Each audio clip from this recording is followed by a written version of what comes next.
Bonjour les enfants, c'est maîtresse Catherine. Je vais vous lire aujourd'hui Le loup qui voulait être un super-héros. Un matin, en se regardant dans son miroir, Loup eut une idée.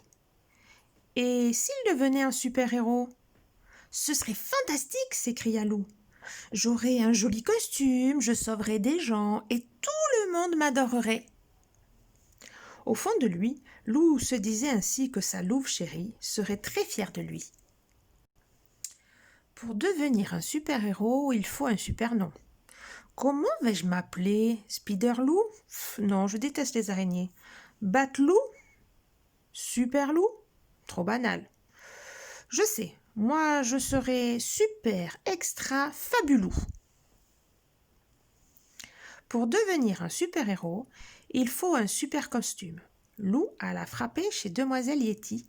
C'est une couturière hors pair. Bonjour Titi, la salua Lou.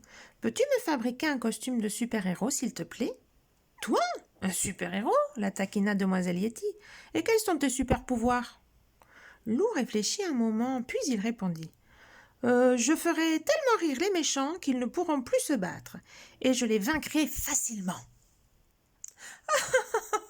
Demoiselle Yeti rigola si fort que la maison manqua de s'écrouler.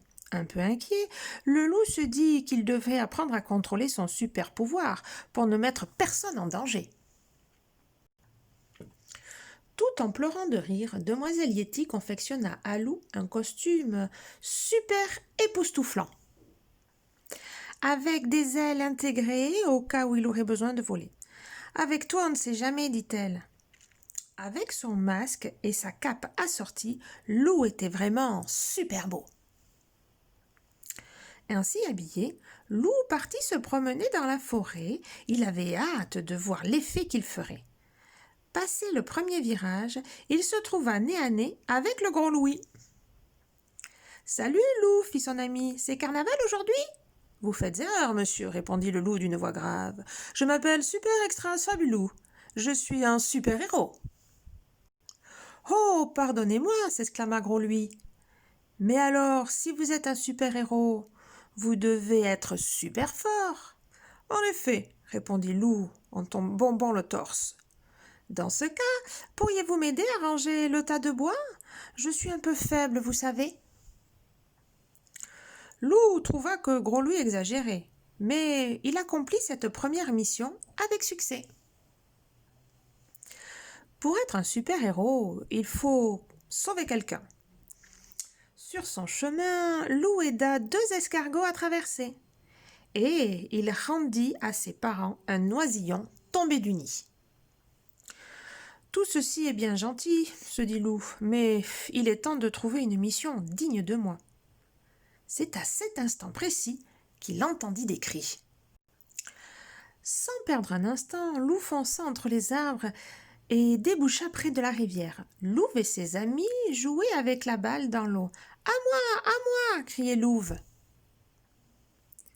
Ni une ni deux, Loup plongea et traîna sa louve chérie jusqu'au rivage. « Mais qu'est-ce qui te prend, Loup ?» hurla-t-elle en recrachant de l'eau. « On s'amusait, c'est tout !»« Désolé, fit Loup.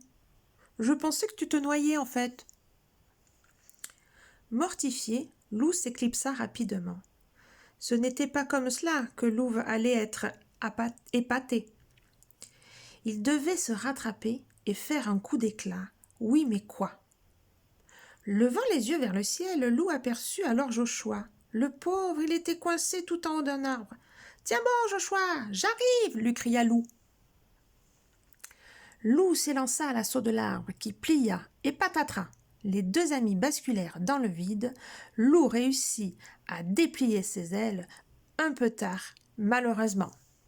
« Qu'est-ce qui t'a pris, Loup ?» soupira Joshua. « À cause de toi, ma nouvelle paire de jumelles est cassée. »« J'ai cru que tu étais en danger, je voulais te sauver, » expliqua Loup. « Je suis super extra fabulous. »« Super relou, oui, tu veux dire, » ronchonna Joshua. Museau bas, Loup se traîna jusqu'à la rivière et en avait assez de jouer les super-héros. C'est un vrai fiasco. Près de l'eau, la barque de Gros Louis se balançait doucement.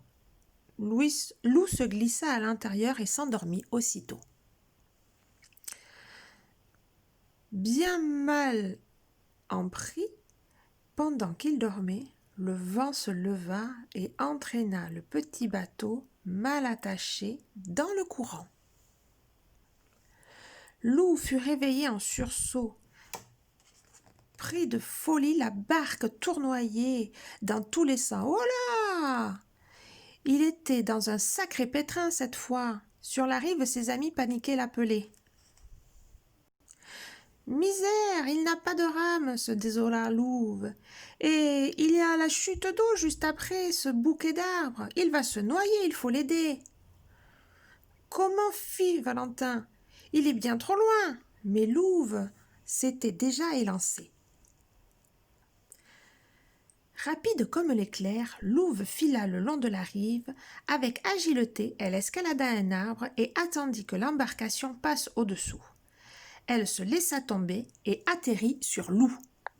« Mais que fais-tu ici » cria Lou ébahi. « Je viens te sauver, voyons » hurla Louve. « Allez, ramons chacun d'un côté » De toute la force de leurs pattes, les deux loups se mirent à ramer, et peu à peu, la barque se rapprocha de la rive. Quand ils furent assez près, Valentin se précipita pour les aider à accoster. Ouf! Ils étaient sains et saufs.